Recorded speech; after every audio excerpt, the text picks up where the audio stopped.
Good morning, guys! Kararating ko from my work. Yeah. And guess what? I'm craving for tuyo.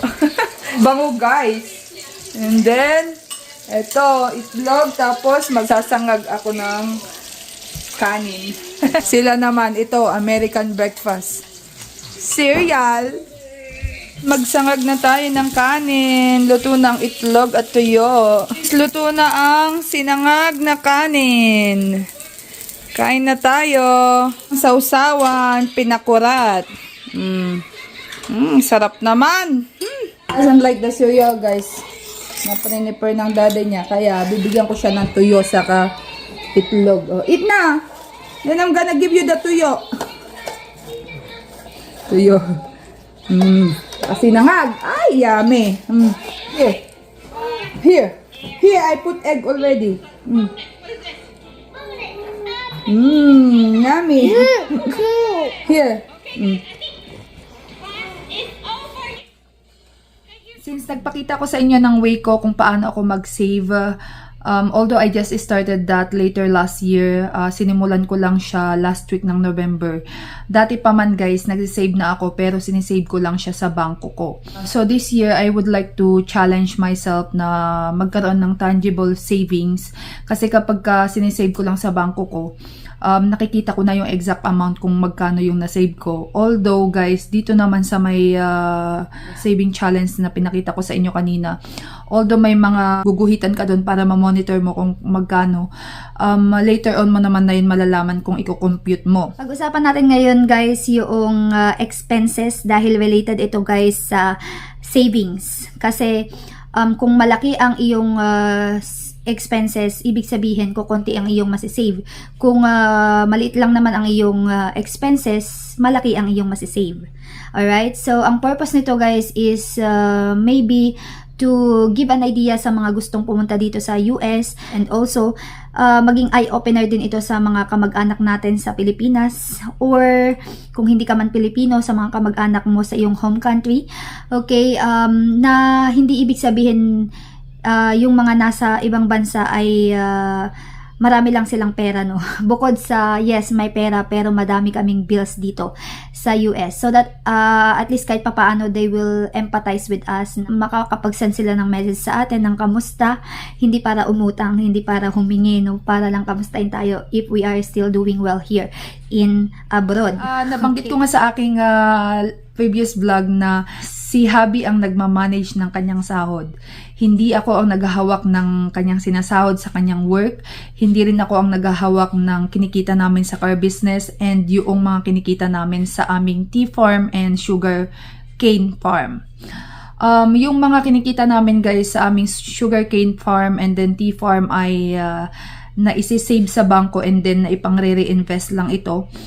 At yung mga kinikita naman namin sa car business namin, guys, na ipangbibili ng another car. Okay? And also, pambabayad din sa ibang mga bayarin namin dito sa US. So, ang mostly, guys, na nagagamit namin sa pambayad ng mga bills ay galing sa sahod ni Habi, na kung saan, guys, hindi ko na ito pinapakialaman. And it doesn't matter, guys, sa akin kasi ayaw kong ma-stress. Okay? Ayaw kong ma-stress sa mga bills dito sa US. And also, yung culture din ni Habi, guys, sila yung naghahawak talaga ng kanilang pera. So, I don't want to alter that. I respect that, guys, and it's okay with me.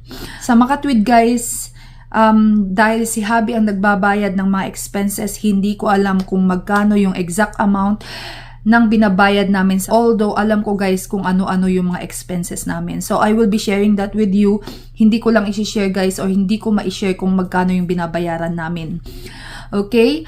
And also, since siya ang nagbabayad ng expenses namin, in short, yung mga kinikita ko ay sinasahod ko sa aking work and sa mga sideline ko, sa mga kung ano-anong ginagawa ko para kumita. Okay, ay naiipon ko lang and naipanggagastos ko sa kung ano-anong gusto kong panggastusan na i-share ko sa inyo later on. Okay, so with our expenses here, first is the mortgage na hindi na namin binabayaran this year kasi we fully paid our house last year of December. December 2023. Nabayaran na namin ng buo itong bahay namin dito sa US. We fully paid our house in only 4 years and 6 months. We got this house June 2019 and then nabayaran namin ng buo December 2023. Sa isang mortgage, kuryente, tubig, yung solar namin, kumuha kami ng solar guys, binabayaran namin yung solar, hindi pa fully paid yan. And yes, insurance ng bahay, insurance ng sasakyan, wifi, phone bill.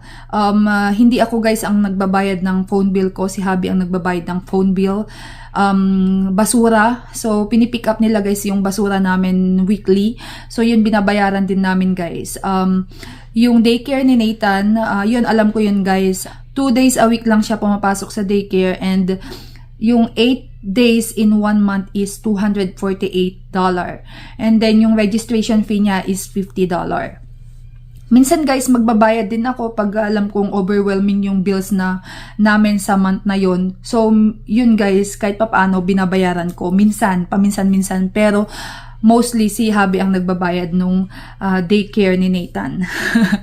Life insurance, nagbabayad din kami ng life insurance guys. And then yung health insurance, kinakaltas naman yun ng aming company kasi yung health insurance namin is through our company. Ako guys is bayad ng company ko ng buo yung health insurance ko. Yung health insurance ni Habi and mga bata ay binabayaran ni Habi. Okay, sa kanya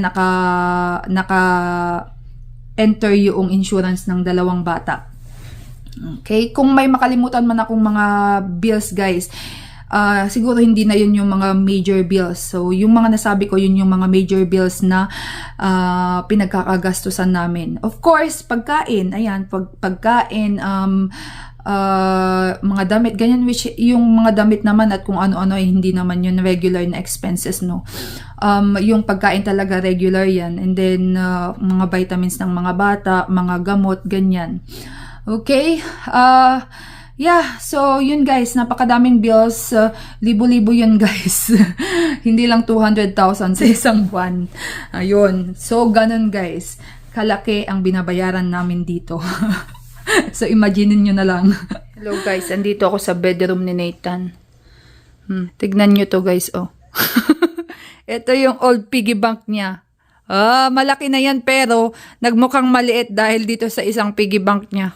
Binigay ni Ate Daf. Hanggang college to. Dati guys, pag mag-grocery kami, nag-withdraw kami ng 20, tas nilalagay namin dito. Saka kapag nag-birthday si Nathan, or merong siyang celebration, ganyan, or may nagbigay sa kanya ng pera, dito niya nilalagay. Pero ngayon guys, ewan ko kung paano niya to pupunuin. So, lahat ng mga pupunta dito sa bahay, kung bibigyan niyo ng pera si Nathan, lagay niyo dito. Just kidding, guys. Laki hanggang college na ni Nathan to, kaya 2 na silang magkapatid dito maglalagay ng ipon nila. Di ba? Ibig sabihin, may tiwala yung nagbigay sa kanila. They can be capable of saving money, like the parents.